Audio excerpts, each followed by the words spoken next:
Wait, we threw it out. Jaya Radha Madhava Kunja Bihari.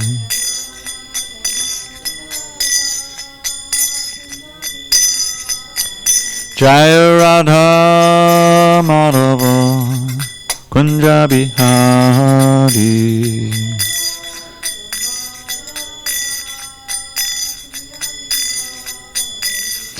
Gopi Jana Vallabha Girivardhari.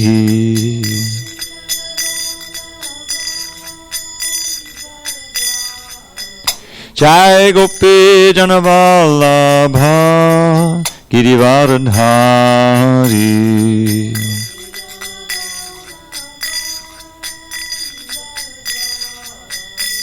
Yashodanandana Braja Jana Ranjana. Yashodanandana Braja Jana Ranjana. Yamuna Tira Vanachari. Yamuna Tira Vanachari. Jaya Radha Madhava Kunja Bihari.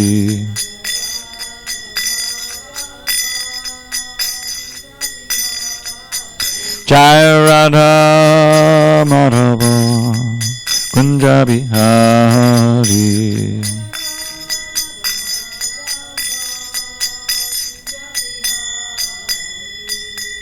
Jai Mr. Pad Paramahansa Puritikacharya Ashtottara Tadashi Srimad Divine Grace Srila A.C. Bhaktivedanta Swami Prabhupada Jai ISKCON BBT Founder Acharya Srila Prabhupada Ki Jai Jai Mr. Pad Paramahansa Puritikacharya Ashtottara Tadashi Srimad Divine Grace Srila Bhakti Siddhanta Saraswati Thakur Ki Jai Ananda Koti Vaishnavanda Ki Jai Namacharya Srila Haridas Thakur Ki Jai Srimad Bhagavad Gita Ki Jai Samaveda Bhaktivinoda Ki Jai. All glories to the assembled devotees. All glories to the assembled devotees. All glories to the assembled devotees. All glory to Sri Guru and Gauranga. Om Namo Bhagavate Vasudevaya. Om Namo Bhagavate Vasudevaya.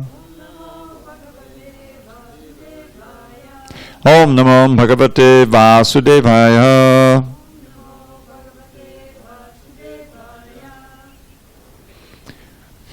On this third day of December 2019 in SanDiego, we're reading from Srimad Bhagavad Gita as it is, translation and commentary by His Divine Grace A.C. Bhaktivedanta Swami Prabhupada.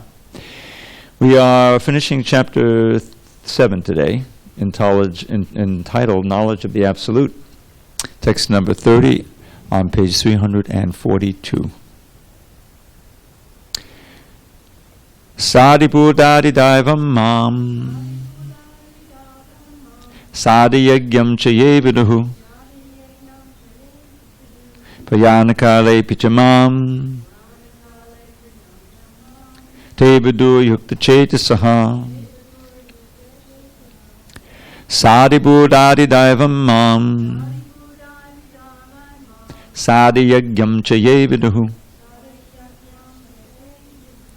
Payanakale pichamam Te vidu yukta chetasaha Sadibhutadi daivam mam Sadhiyagyam chaye viduhu Payanakale pichamam Te vidu yukta chetasaha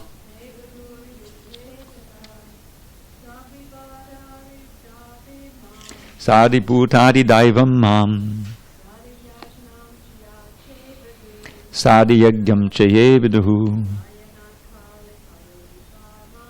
Payanakale pichamam Te vidu yukta chetasaha Sa-adibhuta, and the governing principle of the material manifestation. Adhidaivam, governing all the demigods. Mam, me. Sa-adiyagyam, and governing all sacrifices. Cha, also, yea, those who, viduhu, know. Priyana, of death, kale, at the time. Api, even, cha, and mam, me. Te, they, viduhu, know. Yukta chetasaha, their minds engaged in me. Translation. Those in full consciousness of me, who know me, the Supreme Lord, to be the governing principle of the material manifestation of the demigods and of all methods of sacrifice, can understand and know me, the Supreme Personality of Godhead, even at the time of death. Purport. Persons acting in Krishna consciousness are never deviated from the path of entirely understanding the Supreme Personality of Godhead. In the transcendental association of Krishna consciousness, one can understand how the Supreme Lord is the governing principle of the material manifestation and even of the demigods. Gradually, by such transcendental association, one becomes convinced of the Supreme Personality of Godhead, and at the time of death, such a Krishna-conscious person can never forget Krishna. Naturally, he is thus promoted to the planet of the Supreme Lord, Goloka Vrindavan. This 7th chapter particularly explains how one can become a fully Krishna-conscious person. The beginning of Krishna consciousness is association of persons who are Krishna-conscious. Such association is spiritual and puts one directly in touch with the Supreme Lord, and, by His grace, one can understand Krishna to be the Supreme Personality, the Supreme Personality of Godhead. At the same time, one can really understand the constitutional position of the living entity and how the living entity forgets Krishna and becomes entangled in material activities. By gradual development of Krishna consciousness in good association, the living entity can understand that due to forgetfulness of Krishna, he has become conditioned by the laws of material nature. He can also understand that this human form of life is an opportunity to regain Krishna consciousness, and that it should be fully utilized to attain the causeless mercy of the Supreme Lord. Many subjects have been discussed in this chapter. The man in distress, the inquisitive man, the man in want of material necessities, knowledge of Brahman, knowledge of Paramatma, liberation from birth, death, and diseases, and worship of the Supreme Lord. However, he who is actually elevated in Krishna consciousness does not care for the different processes. He simply directly engages himself in activities of Krishna consciousness and thereby factually attains his constitutional position as an eternal servitor of Lord Krishna. In such a situation, he takes pleasure in hearing and glorifying the Supreme Lord in pure devotional service. He is convinced that by his doing so, all his objectives will be fulfilled. This determined faith is called Dravida Dasa, and it is the beginning of Bhakti Yoga, or transcendental loving service. That is the verdict of all scriptures. This 7th chapter of the Bhagavad Gita is the substance of that conviction. Thus end the Bhaktivedanta purports to the 7th chapter of the Srimad Bhagavad Gita in the matter of knowledge of the Absolute. Om Jnana Timirandasya Jnanandana Shalakaya Chakshu Unmidatam Mena Tasmai Shri Gurave Namaha. I was born in the darkest of ignorance, but my spiritual master Srila Prabhupada opened my eyes with the torchlight of knowledge. I offer my humble obeisances unto him and all members of Sri Parampara. So this chapter definitely ends on a high note, which is not unusual in all the chapters. What Krishna is saying here is that for someone who becomes a determined and faithful devotee of the Lord, as we learn in text 28, by overcoming the delusions of duality. And how does one do that? By giving up all sinful activity and only doing pious activity. In fact, Krishna says, who have acted piously in previous lives and in this life, and whose sinful actions are completely eradicated. So this is one of the statements in the Shastras that describes how we develop our consciousness over lifetimes. And Prabhupada often said that some of his followers or the people who came to help him were picking up from previous lives or even sent by his spiritual master. So, in any case, as we are learned in several places in the Bhagavad Gita, nothing is lost in Krishna consciousness. It's developed over lifetimes. And now that we're in this lifetime and we're aware of the urgency of Krishna consciousness, we should do everything we can to complete the process, if possible. Because why prolong the agony, as it said? It really doesn't make any sense. But how do we come to this point of worshipping Krishna with faith and determination, and what are the benefits? So going back again to that key verse, text 27, in which Krishna describes how we forget him and how we become entangled in the net of illusion, the dvandva moha, the delusion of duality. Icha dvesha samuthena dvandva mohena bharata savabhutani sammoham sargayanti parantapa. That desiring, because we're marginal, I think I made this point already in several classes, we're eternally in this marginal position. It's called tatasta shakti. The tata is the margin. Sta means situated. And we're energy, we're Krishna's energy. Because we're marginal, we have the tendency, it hopefully remains dormant for most living entities. They remain in the spiritual world, nitya siddha or nitya mukta. And they don't make that mistake of turning their back on Krishna and trying to enjoy this world. But we have, and because of that desire, we dvesha, we hate, or we don't want to serve Krishna anymore. And from that, those two things of desiring sense gratification and hating to serve Krishna, arises the dvandva moha, the delusion of duality, of something different from Krishna, of good and bad, pleasure and pain. And all living entities are completely bewildered by that delusion of duality, having separated themselves from Krishna.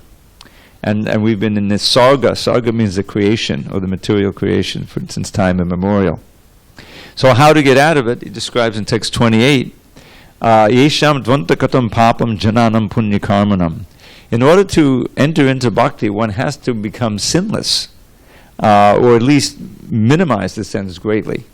This is we stay entangled in this world and bound by a series of sins, which can be defined as anything against the law of God, which lead to further delusion and further entanglement. It's a vicious cycle. As soon as you go down that road, as Rishabdev memorably says, Lord Rishabdev, Nunam pramatta kurade vikarma yadindriya priteya apanoti, that those who are simply concerned with pleasing the senses, and don't forget that includes the mind. Mind is the sixth sense. They're mad. It's kind of madness, pramatta. And they're sure to perform vikarma. Vikarma are vicious activities without any reference at all to the Vedas. And that, he says, I don't think it's a very good idea. He says, my opinion is, nasaru nunam pramatta kuradevika yandeapida nasaru manne yatatnoyam asanapi klesharasadeva. Sadhu has different meanings. We know it means a sage or devotee, but it can also mean good. It says nasadhu, it's not very good, he says, because you ensure yourself more suffering in this world. You're sure to come back, and with this vikarma, or this seriously sinful activity, it's very likely in this age especially to lose the human form of life entirely, which is a great setback in our long journey home back to Godhead. So we have to end that. Antagatam papam, that sin has to be ended, and we have to perform pious activity. Now this pious activity here is activities in Krishna consciousness. Because if it's just material piety, that just keeps you entangled. You may go to the heavenly planets or get a good birth, but that just induces you to think that this is a place of enjoyment, when actually it ultimately is a place of suffering. So punya here means activities in devotional service.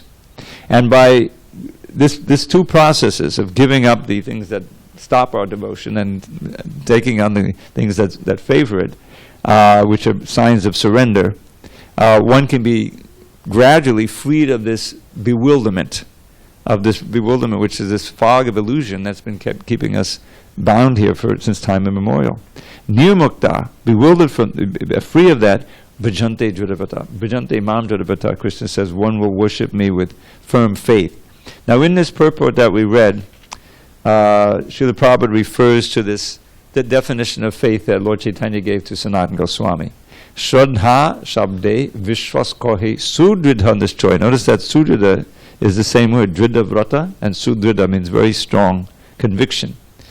Nishchoy, very strong conviction that what? Krishna Bhakti Kole Sarva Karma Krita Hoy.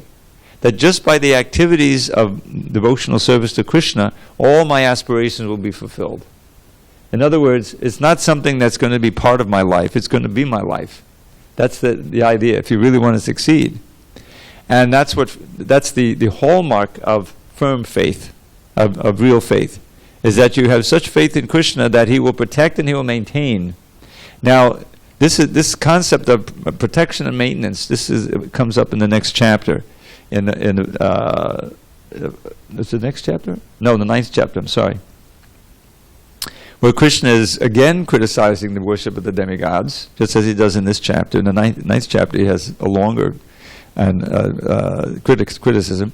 And at the end of it all, after describing how one may, want to go to the heavenly planets and drink the Somaras and worship Krishna for the sake of going to heavenly planets, and actually go there and enjoy godly delights, which we can't even imagine here, for a long, long time.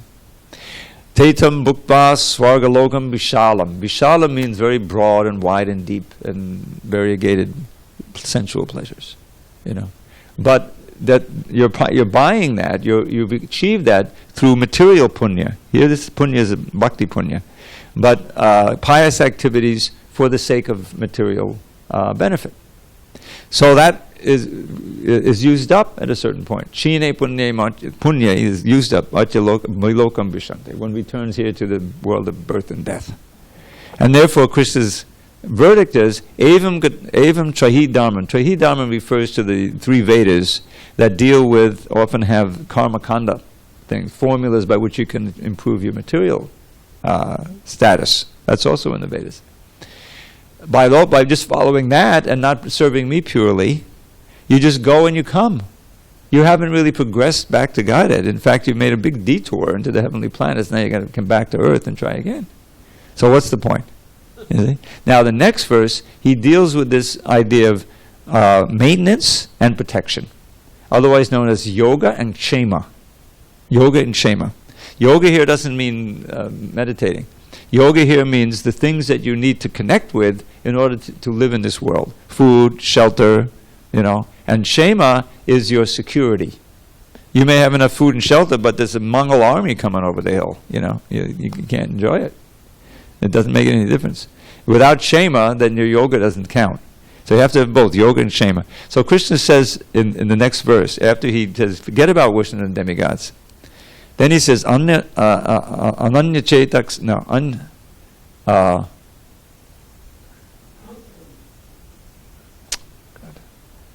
I'm losing my verses. So I'm going to deviate for a minute here. Forgive me. Okay, here it is. Ananyas chintayanto mam. I'm sorry. Ananyas means without deviation. Ananyas chintayanto mam ye jana payupasate. Tesham yuktabhayuktanam yogakshema vahamiham. Notice the word yogakshema. I personally carry for those who are undeviating and worship me. Ananyas chintayanto mam. They think of me constantly and worship me. Ye jana payupasate, and worship me. Tesham nityabhyuktam, those who are thus linked to me in yoga, constantly, yoga kshema vahamya, I personally carry what they need in terms of their necessities, and I protect them. I protect them like that. So there's a story. Who is it? One of our great acharyas was doubting that Krishna personally carries these things. And so he marked up the book. He was changing the book, and then he went out. And then his wife was there, and waiting. And 2 boys came. But they were injured. Their bodies were marked with scratches or something. And I forget all the details. But what it was Krishna and Balaram. And they were trying to prove that, yes, we will personally carry. But your husband, he didn't believe it, and he marked the book up and he injured us. I'm sorry, I'm forgetting the detail. But the point is that when Krishna promises something, you have to have faith that he's going to do it. And Srila Prabhupada showed that faith. I mean, he came to America just relying on Krishna. He's on this boat with 12 rupees or something. But he had those books, and he felt that the books were Krishna personally, and he actually would sell some books. He made $20 on the. He sold a set to the captain of the ship. So he had $20 and plus 12 rupees, But still, basically, he just relied on Krishna for maintenance. He was very brave, and he proved that it works if you actually have full faith in it. So those who give up this duality, worship me, then what is the result? And the last two verses of this chapter give us the benefits of first is jara marana mokshaya, mama shritya. Now mama shritya tantiye. Those who are this determined, they worship me with firm vow, they have real faith, they take shelter of me. This is taking shelter, ashritya, ashraya. Yatanti. Now this word means they strive. They're there, the degree to which you're willing to strive in bhakti and overcome the external, internal obstacles to devotion, that's a measure of your faith, right? So these are the ones who have that faith. They've overcome the dualities. They've taken shelter of me. They want liberation from old age and death and rebirth. So what do they experience? Te Brahma Dudvadukra. The first thing is they know Brahman. In other words, they get revelation. I reveal to them the truth of Brahma, Adhyatma.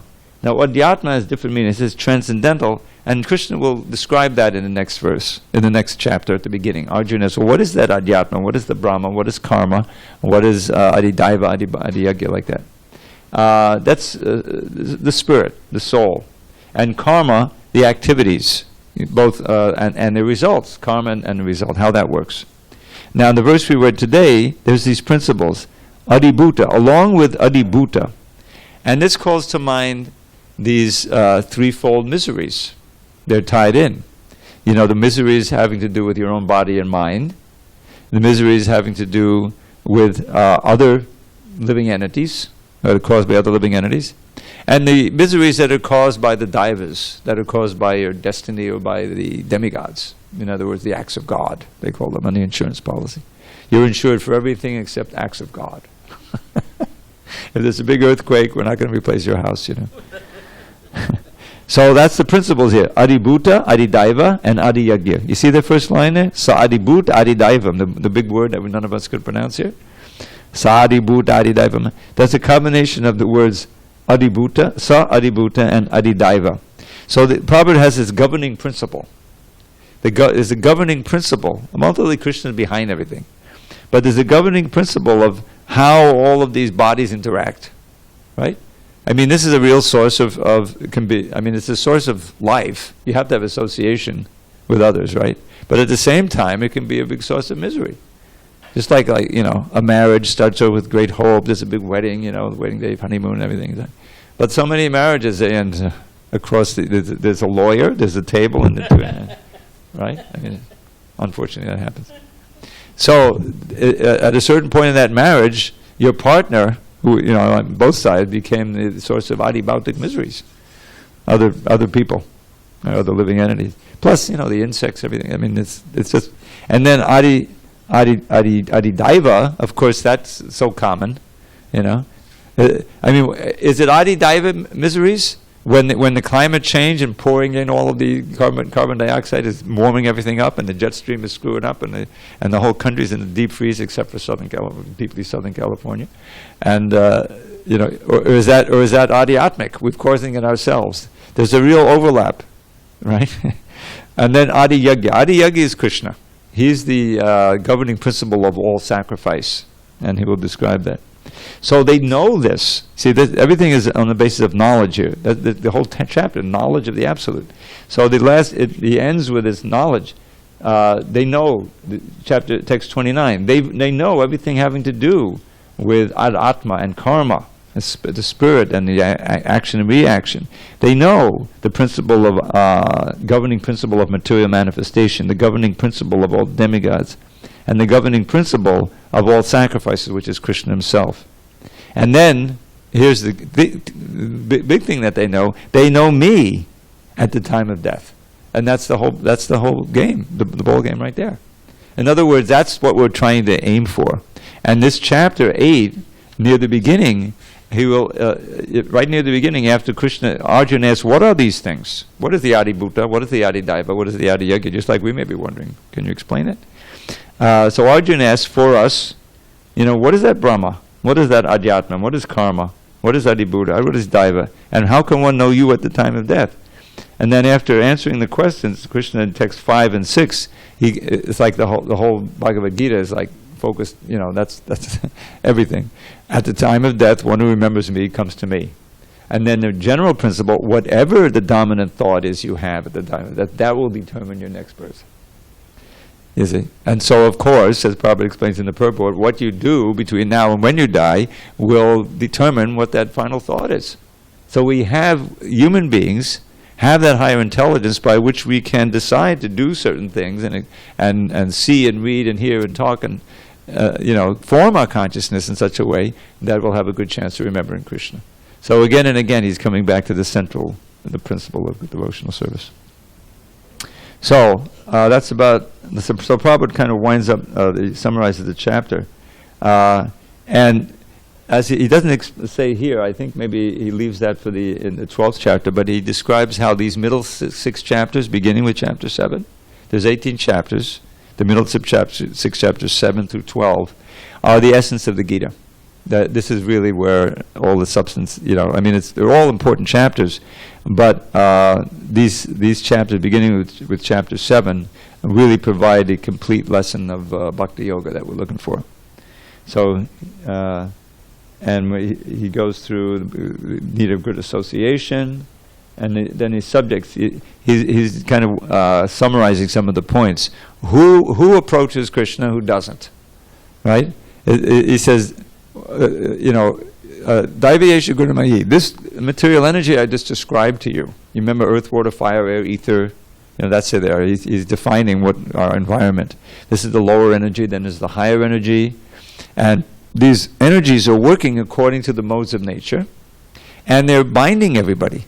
Daivayesha Gunamayi mama maya dorotyaya mame ve papadide maya me tangtanantide. It's a very simple verse. It says this material energy, composed of the three modes of material nature, is divine because it's connected to me. It's my energy. And you can't break out of it. We're bound up by the gunas like ropes. That's another thing. You can't cross over it on your own. Duratyaya. But if you surrender to me, you can cross beyond it. Why? Because it's my energy. I can say, okay, let this one go. They're now so under my guidance. And the very submissive servant, Maya Devi, will say, okay. And how does she let you go? Yeah, you lose your attraction for her wiles. There's we live in a world where there's lies within lies within lies. You know what I'm saying? Maya Devi, it's a big con game for us. Come enjoy me, isn't it? She's convincing us because we forgot Krishna, our real shelter. So now we're bewildered by Maya's phantasmagoria. Enjoy here, enjoy there. Oh, this is so scary. Let me get away from that. Our whole mentality is wrapped up in that. So that's her thankless task. But as soon as we surrender to Krishna, means think of Krishna, hear about Krishna, serve Krishna, then Maya Devi can't attract us anymore. That's how she lets us go. We see it for what it really is, a phantasmagoria, an illusion, mirage. Do you really? Yeah, isn't it?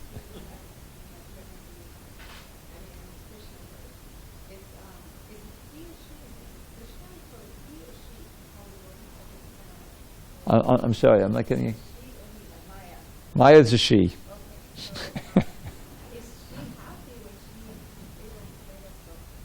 Yes, it's just like she's running a prison, and her job is to punish us and keep us bewildered. But it's all. But the real underlying purpose of the whole thing is reform. She, unlike these prisons, which are like totally corrupt. I'm not going to get into that. Our material. You know that America has 25% of all the prisoners in the world. Did you know that? We've created a big industry because they put them to work, 10 cents a day, free labor. Anyway, I'm not going to get into that. But this is a prison which is really a reformatory, and she's happy. If someone actually gets out of the prison, It's, as Prabhupada says, it's a thankless task. So since it's a thankless task, it means that she surrenders to doing it, but she's happy if someone can get out. To do what? Well, that's not her job. But the thing is, she can provide. She provides the very things that keep us attracted here for enjoyment. Those very energies we can use in Krishna's service. In other words, the very body we have is a force for Maya, is a force for illusion, if we don't have it connected to Krishna. There's so many messages that come up, enjoy me, do this, and then become angry, a million different things. But the very nice verse from the 87th chapter, this is one of the 10th canto, this is the prayers of the personified Vedas. It's a very deep chapter. There's all refutation of Mayavad philosophy there and other material philosophies. So one of the ones I remembered, let's see if I can remember this verse. Twanadupatam kulai binamab masarit priyavat chadaditaton mukepihi tvahite priya atmanicha napadadamantaho asadupasanayat mahano yadanushayabrame urubaye kushari adibata. I remember it. So it's a real deep verse. So what it says is, my dear Lord, here's the personified Veda, one of the Upanishads, praying to Mahavishnu, before the universe is created. It says, my dear Lord, the human form of life is very suited to worshiping you. Kulayam udam atmasudit priyabhat. And one who uses the human form of the human body for worship, the body becomes very dear and like paraphernalia for worship. In other words, it's properly being used. And on your side, as the super soul, you're guiding and you're very happy and everything is fine. But alas, nabadadamantaho asadupasanayamaho. Those who don't take their pleasure in serving you and try to take pleasure in this world, they end up worshipping the impermanent. They're like worshipping mammon, And asadupasanayamaho, and it's virtual suicide for the soul. Now, of course, you can't kill the soul, but you can postpone for so many millions of years, the deliverance. So he says, Atmahano. This phrase is used a lot. How you're killing yourself by killing your chances to go to Krishna by doing nonsense. So asadupasanaya. Asat means the temporary, upasana worship, the worshipping the temporary.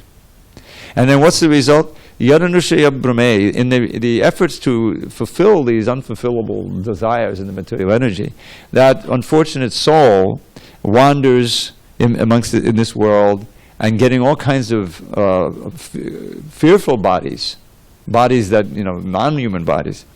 Yadanushaya brahman urubaye, which cause great fear. Kusharira. Ku is like a negative, it means bad. Kukata. Is talks, nonsense talks. Brita, bearing the burden of these horrible bodies. So this is and that's all Maya Devi. She's providing that at Krishna's behest. But the thing is, we have the choice. We can make Maya our friend. See, Mahamaya is an expansion of Yoga Maya. Yoga Maya is Krishna's internal energy, who hides his divinity in the spiritual world so that we can have a more intimate relationship with him. It's Yoga Maya that covers Yashoda so that she thinks his little Krishna is actually her child. And he can act just like that, rubbing his eyes, the whole thing, for the rasa, on the transcendental plane. So that's Yoga Maya. But when Yoga Maya expands as Mahamaya, she doesn't hide Krishna's divinity, she hides Krishna himself completely. And so that we can ignore him or forget him and become absorbed in her energies, So, but Mahamaya can also help us to become Krishna conscious by providing us with the tools, with the energy by which we need to connect to Krishna. So she has this dual function. That's the idea. But mostly, she has the thankless task, punishing us and keeping us bewildered. But it's up to us if we want to break out of it. What? No. Durga Devi. She's the goddess. she's a Shakti, We're also Shakti. I mean, we're also ultimately Prakriti, meaning that we're feminine. We're meant to be servants and enjoyed, and our enjoyment is in bringing Krishna pleasure. And we have to be, it sounds like, what do you mean? I don't have any, where's my enjoyment? But the point is, that's our constitutional position. We really enjoy spiritually, and because Krishna is not exploitative, he's not cruel. His enjoyment comes in giving us the pleasure by allowing us to serve him. You know what I mean? This is what it means. This is what spiritual love is all about. You really need to read the 4th chapter of the Adi Lila. It's very, very of the Chaitanya Charitamrita. This whole principle, central to bhakti, is explained there. How the difference between prema and kama. They seem to be similar. They both involve this very strong emotion to enjoy. But Atmendriya Priti Vancha Tade Bali Kam. Krishnendriya Priti Icha Dare Prem Nam. The desire to please one's own senses is kama. The desire to please Krishna's senses is prema. And one, fulfills our immediate desires but causes great suffering. And the other seems not to be fulfilling our desires, but actually causes unending happiness. Because Krishna's ability to enjoy is unlimited. If we can dovetail our enjoyment to Krishna's enjoyment, then our ability to enjoy will be unlimited. You see, it makes a lot of sense. But it's I forgot this wonderful Sanskrit phrase. How's it go? Padma Purusha. Padma Purusha Bhajaniya. Swasukatvam. This is in the 2nd canto. I think just a little phrase of a statement from one of the Sandarbhas, where it's like the central principle is that the taking one's pleasure in the pleasure of the supreme enjoyer Krishna is the central principle of bhakti, and it can continue unlimitedly forever, because Krishna, he's always Ananda, Anandamaya Abhyasat. He's made of Ananda. And what's the substance of Ananda? The interchange with all of his his servants in the spiritual world on an equal level. So that's, but it requires, getting out of this prison house of the false ego. This is why it sounds like, people think it's nuts, but actually it's sanity. What's nuts is trying to milk this dead body for all the pleasure you can get, and failing again and again, life after life, millions of times, and then being entrapped in some lower animal where you just work by instinct and it's just suffering, and so that's yet Durga Devi is female as we are. She's energy, but she's doing invaluable service.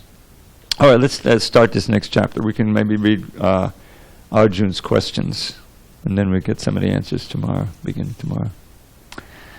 Okay, beginning chapter 8, Attaining the Supreme. Arjuna Vacha, Kim Tad Brahma Kamadhyatmam, Kim Karma Purushottama, Haribhutam Cha Kim Proktam, Adidaivam Kimuchyate. So if you look closely, you'll see that this is exactly echoing the end of the previous chapter. Arjuna inquired, O my Lord, O Supreme Person, what is Brahman? What is the self? What are fruitive activities? What is this material manifestation? And what are the demigods? Please explain this to me. Purport.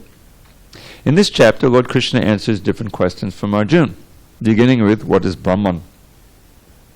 The Lord also explains karma, fruit of activities, devotional service, and yoga principles, and devotional service in its pure form.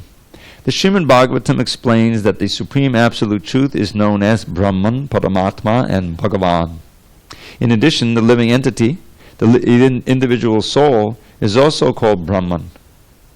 Arjuna also inquires about Atma, which refers to the body, soul, and mind. According to the Vedic dictionary, Atma refers to the mind, the soul, the body, and senses also. Arjuna has addressed the Supreme Lord as Purushottama, Supreme Person, which means that he, Arjuna, was putting these questions not simply to a friend, but to the Supreme Person, knowing him to be the supreme authority, able to give definitive answers. Okay, so one more question. Adiyagya katam kotra dehismin madhusurana priyanakale chakatam geyosi niyatatmabihi. Who is the Lord of sacrifice, and how does he live in the body, O Madhusudan? And how can those engaged in devotional service know you at the time of death? Purport: Lord of sacrifice, that's the Adiyagya, may refer to either Indra or Vishnu. Vishnu is the chief of the primal demigods, including Brahma and Shiva. Now, he's not a demigod himself, he's actually Krishna, Vishnu, but is the chief of the primal demigods, including Brahma and Shiva, and Indra is the chief of the administrative demigods. Both Indra and Vishnu are worshipped by yajna performances. But here Arjuna asks who is actually the Lord of yajna, sacrifice, and how the Lord is residing within the body of the living entity. Arjuna addresses the Lord as Madhusudana because Krishna once killed a demon named Madhu. Actually, these questions, which are of the nature of doubts, should not have arisen in the mind of Arjuna, because Arjuna is a Krishna-conscious devotee. Therefore, these doubts are like demons. Since Krishna is so expert in killing demons, Arjuna here addresses him as Madhusudana, so that Krishna might kill the demonic doubts that arise in Arjuna's mind. Now, the word priyanakale in this verse is very significant because whatever we do in life will be tested at the time of death. Arjuna is very anxious to know of those who are constantly engaged in Krishna consciousness. What should be their position at that final moment? At the time of death, all the bodily functions are disrupted, and the mind is not in a proper condition. Thus disturbed by the bodily situation, one may not be able to remember the Supreme Lord. Maharaj Kulashekar, a great devotee, prays, "My dear Lord, just now I am quite healthy, and it is better that I die immediately so that the swan of my mind can seek entrance at the stem of your lotus feet." The metaphor is used because the swan, a bird of the water, takes pleasure in digging into the lotus flowers. Its sporting proclivity is to enter the lotus flower. Maharaj Kulashekar says to the Lord, "Now my mind is undisturbed and I am quite healthy. If I die immediately thinking of your lotus feet, then I am sure that my performance of your devotional service will become perfect. But if I have to wait for my natural death, then I do not know what will happen, because at that time the bodily functions will be disrupted, my throat will be choked up, and I do not know whether I shall be able to chant your name. Better let me die immediately." Arjuna questions how a person can fix his mind on Krishna's lotus feet at such a time. So, Krishna will give the answers to these questions very systematically. And Prabhupada dwells on this nice verse from King Kulashekar. You know, back in 1967, Srila Prabhupada had a stroke at the end of May 1967, after he returned from San Francisco. And it was quite a time for the fledgling little society. There were two centers, New York and San Francisco, a small band in each one. San Francisco was kind of more dynamic at that time, but New York was also very important. So suddenly, you know, Prabhupada, it was Memorial Day. At that time, Memorial Day was not a Memorial Day weekend, so it ended, it was like a Tuesday or Wednesday, I forget it was, you know, and there was nobody they could call the doctor, Prabhupada lying on the bed. They were afraid he was going to die. And they couldn't reach the doctor, So anyway, there's a whole pastime how he went to the hospital. They finally got him to the hospital in Bellevue, and he stayed there a few days, and they were massaging him, and the devotees were chanting constantly for days in both centers. And eventually, they kind of spirited Prabhupada out of the hospital. The doctors they wanted to keep him there for more tests, but he didn't want to stay, and so they just wheeled him right out. He obviously survived, and he said it was because of all that chanting. But during that time, in the recuperation period, and then Prabhupada eventually went back to India and got better, Ayurveda medicine, returned at the end of '67 in San Francisco. You can imagine how the devotees felt when they felt Prabhupada come off the plane, They thought. So, but he started chanting this verse from King Kulashekar. He became, there's a recording, it was almost like a bhajan in and of itself. Krishna tvadiya padapanga japanjarantam Anyayavame vishatamana saraja hansa Prana prayana samaye kapabata pitta Kandavaroda navadho Smaranam kutaste. He would chant it again and again. So he's saying, Krishna tvadiya, my dear Lord, Krishna, Padapangaja Panjarantam, the entangling web of the lotus of your feet. He's comparing Krishna's feet to a lotus, but and his mind is like a swan. So he wants that swan of his mind to get so enwrapped in the Krishna's lotus feet that he'll be he won't be able to forget him. That's the idea. And the whole idea is that I'm of sound mind now, and I can chant your name. So let me leave the body now, and then instead of risk the time of death, my mind and body will be out of. I may forget you. That's the whole point of it. So it elicits. It's an important point is that the devotee is much more concerned about remembering Krishna at the time of leaving the body than he is about when he's leaving the body. He's not so concerned with staying in the material world. He'd rather get out of it completely. So Prabhupada is meditating on this whole thing at the end of this purport. And that's really the bottom line. All of the knowledge that we may have of Krishna and the practices, it all comes to the point, that final exam. What are we going to think of when that critical time comes? And as you get older, the things that happened in your life, they're kind of receding in the background, I had a fellow come up to me on Sunday, this is happening more and more now, the brain is going.